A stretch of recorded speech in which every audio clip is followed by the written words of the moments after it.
지금부터 2021년 7월 25일 일왕교회 주일 예배를 시작하도록 하겠습니다.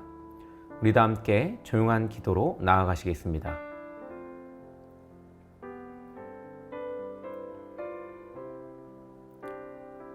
지금 이 시간은 우리 사도신경으로 우리의 신앙을 고백하는 시간입니다. 전능하사 천지를 만드신 하나님 아버지를 내가 믿사오며 그 외아들 우리 주 예수 그리스도를 믿사오니 이는 성령으로 잉태하사 동정녀 마리아에게 낳으시고 본디오 빌라도에게 고난을 받으사 십자가에 못 박혀 죽으시고 장사한 지 사흘 만에 죽은 자 가운데서 다시 살아나시며 하늘에 오르시던 전능하신 하나님 편에 앉아 계시다가 저리로서 산 자와 죽은 자를 심판하러 오시리라. 성령을 믿사오며 거룩한 공예와 성도가 서로 교통하는 것과 죄를 사하여 주시는 것과 몸이 다시 사는 것과 영원히 사는 것을 믿사옵나이다. 아멘. 우리 다 함께 보실 말씀은 느헤미야 13장 1에서 9절의 말씀입니다. 우리 다 함께 한 목소리로 읽도록 하겠습니다. 그날에 모세의 책을 낭독하여 백성에게 들렸는데 그 책에 기록하기를 암몬 사람과 모압 사람은 영원히 하나님의 총회에 들어오지 못하리니 이는 그들이 양식과 물로 이스라엘 자손을 영접하지 아니하고 도리어 발람에게 뇌물을 주어 저주하게 하였음이라. 그러나 우리 하나님이 그 저주를 돌이켜 복이 되게 하셨다 하였는지라. 백성이 이 율법을 듣고 곧 섞인 무리를 이스라엘 가운데서 모두 분류하였느니라. 이전에 우리 하나님의 전에 방을 맡은 제사장 엘리야삽이 도비아와 연락이 있었으므로 도비아를 위하여 한 큰 방을 만들었으니 그 방은 원래 소재물과 유황과 그릇과 또 레위 사람들과 노래하는 자들과 문지기들에게 11조로 주는 곡물과 새 포도주와 기름과 또 제사장들에게 주는 거제물을 두는 곳이라. 그때에는 내가 예루살렘에 있지 아니하였느니라. 바벨론 왕 아닥사스다의 32년에 내가 왕에게 나아갔다가 며칠 후에 왕에게 말미를 정하고 예루살렘에 이르러서야 엘리야삽이 도비아를 위하여 하나님의 전뜰에 방을 만든 악한 일을 안지라.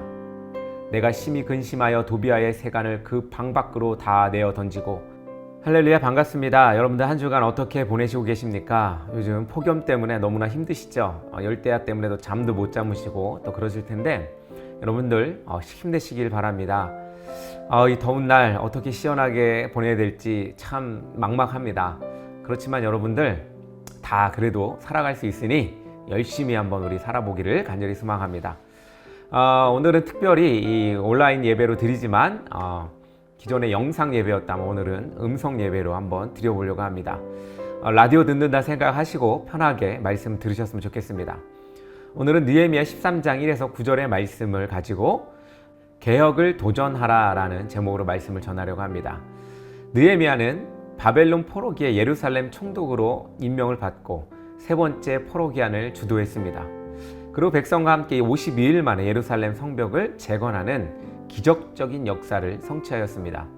그래서 이 느헤미야, 에스라 보면 어떻게 보면 이 개혁의 시대에 살고 있던 또 사람이 아닌가 생각이 됩니다. 또한 이 에스라가 말씀 회복 운동을 이끌고 있을 때 느헤미야는 말씀을 구체적으로 실천하는 실천가였죠. 생활과 도덕적인 개혁을 이루었습니다. 느헤미야는 포로 생활이라는 가장 어려운 환경 가운데서 경건한 신앙과 신실한 자기관리의 왕의 이 신임을 얻었습니다. 총독이 되어 고국으로 돌아온 느헤미야는 예루살렘의 성벽 재건을 통해 백성에게 안심을 주었습니다. 그렇죠. 집이 있어야 안심이 되죠. 집이 없으면 안심이 안 되는 것처럼 제일 먼저 고국에 돌아가서 했던 것이 집을 다시 짓는 거였죠. 하나님의 백성으로서 순수성을 지키고 거룩하게 안식일을 준수하도록 가르치고 질서를 회복시켰습니다. 그러면 느헤미야가 이룬 개혁의 특징은 무엇이었는지 우리 한번 같이 봤으면 좋겠습니다. 첫 번째로 잃어버린 말씀의 회복입니다. 성벽을 봉헌하는 날에 느헤미야는 백성에게 모세의 책을 낭독하여 율법을 듣게 했습니다. 에스라도 초막절의 날마다 하나님의 율법 책을 낭독하고 8일째에 금식하며 죄를 자복하고 하나님께 경배했죠. 그 무렵에는 70년 동안 이스라엘에 하나님의 말씀이 없어서 사람들이 자기 편리대로 살았습니다. 자기 마음대로 살았다는 이야기예요. 에스라, 느헤미야는 이스라엘의 백성이 하나님의 백성으로 돌아오려면 먼저 말씀이 회복되어야 함을 깊이 깨달았습니다. 그래서 모든 절기와 집회에서 하나님의 말씀을 들려주었고, 이스라엘 백성은 그 말씀을 들을 때 자기들이 죄인임을 깨달아서 회개하고 자복하고 그러면서 예배가 회복되었습니다. 하나님의 역사는 말씀으로부터 출발합니다. 믿음은 하나님의 말씀을 또한 들음에서부터 출발하기 때문입니다. 사랑하는 성도 여러분, 여러분들을 맨날 이렇게 생각하면서 왜 우리는 신앙이 다시 회복되지 않을까 고민되시는 분들 많이 있을 거예요. 특별히 신앙 고백을 하거나 신앙을 또 상담하시는 분들을 이렇게 만나보면 항상 하는 얘기가 예전 이야기 하거나 혹은 현재의 이 신앙에 대해서 한탄하거나 돌아올 수 없는 길을 가고 있다라고 이야기하시는 분들까지도 들어보았습니다.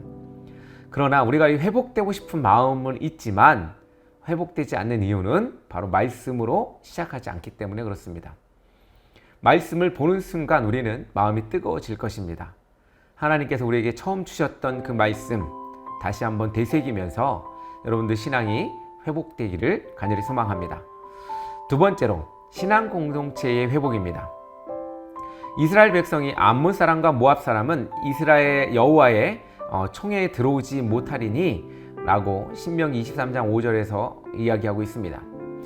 이 말씀을 듣고 그들 가운데 섞인 이방인들은 모두 분리하였습니다.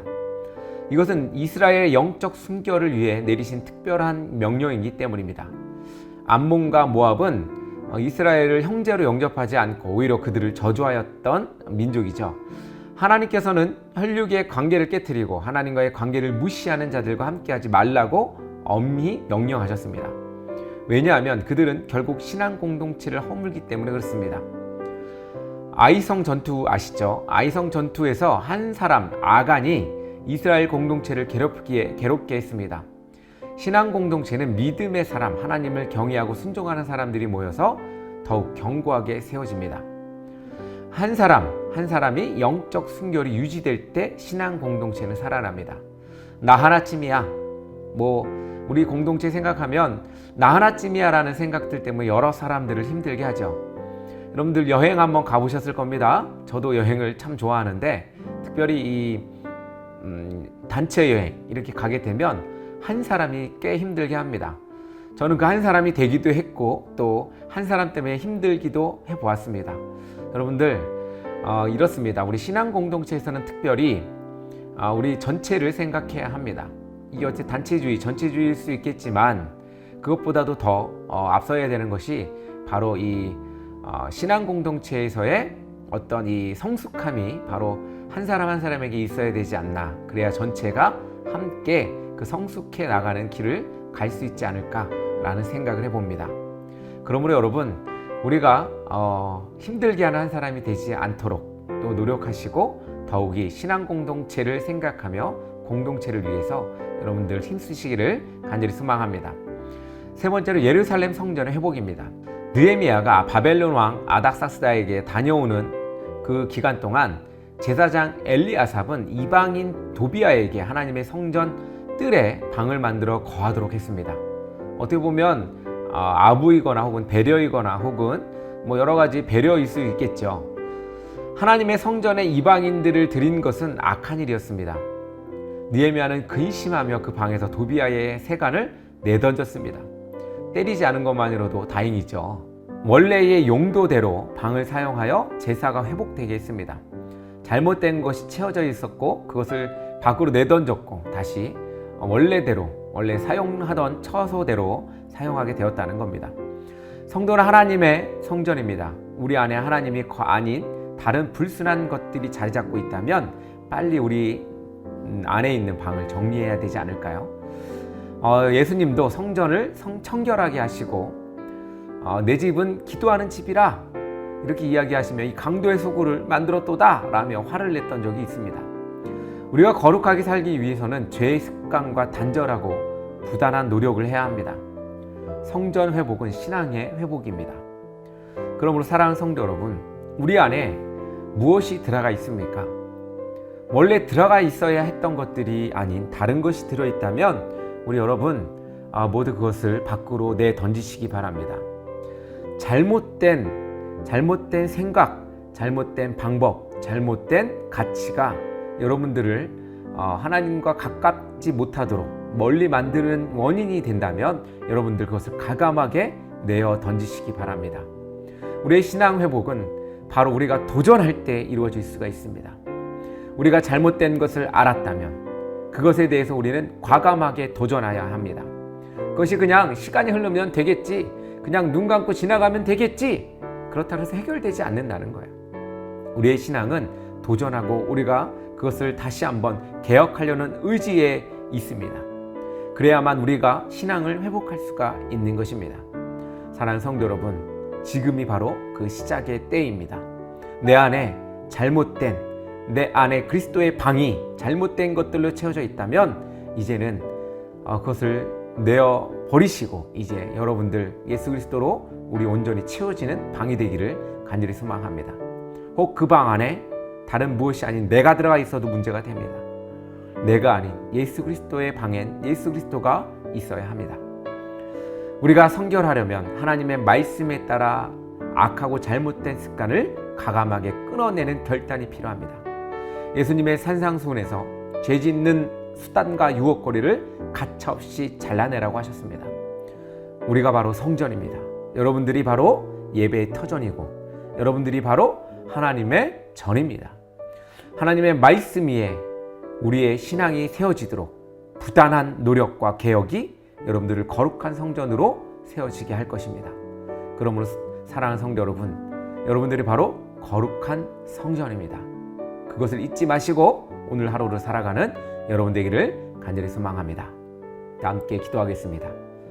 사랑하는 하나님 아버지, 우리가 하나님의 거룩한 전이요 우리가 하나님 앞에 거룩하게 드려져야 할 제물임을 우리는 오늘 말씀을 통하여 보았습니다. 잘못된 것이 우리의 삶의 방법을 바꿔놓고 또 하나님과 거리가 있게 만들었다면 이제는 그것을 과감하게 내어 던지는 우리 그런 사람들이 될 수 있도록 인도하여 주시옵소서. 성전이 회복되는, 그래서 신앙이 회복되는 우리가 그런 계절을 누리며 나갈 수 있도록 인도하여 주시옵소서. 날씨가 너무나 덥습니다. 이 더운 날씨에 아무 병고 없이 우리 이 신앙 공동체를 주님 지켜주시고 함께해 주셔서 아버지 하나님 이 힘든 여름을 잘 넘길 수 있도록 인도하여 주시옵소서. 하나님 동행하여 주시고 함께하여 주시길 믿습니다. 예수님의 이름으로 기도합니다. 아멘. 감사합니다. 여러분들 광고 드리겠습니다. 이랑교회가 이사를 했습니다. 이랑교회가 근처에 작은 곳으로 이전을 했고 여러분들 그 교회 이전을 위해서 계속 기도해 주시고 또 다시 이게 정리가 잘 될 수 있도록 또 함께 예배하는 일이 늘어날 수 있도록 또 도와주시기를 간절히 소망합니다. 특별히 이 코로나 4차 확산으로 인해서 많은 어려움이 있지만 여러분들 이 어려운 가운데에 늘 평안하시고 건강하시기를 간절히 소망합니다. 우리도 함께 찬양으로 예배하며 예배를 마치도록 하겠습니다. 감사합니다.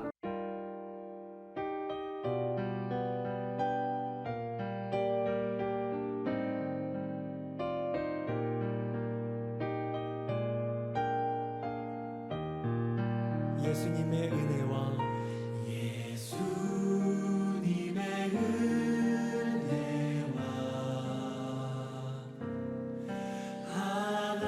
하나님의 사랑과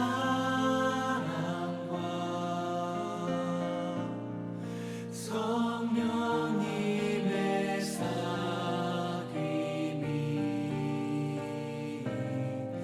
우리와 함께하기를. 한 번 더 축복하며 예수님의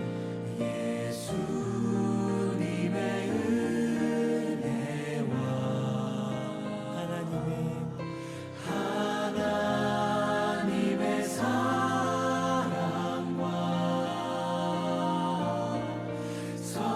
성령님의 사귐이 우리와 함께하기. 마지막으로 목소리 높여 예수님의 은혜와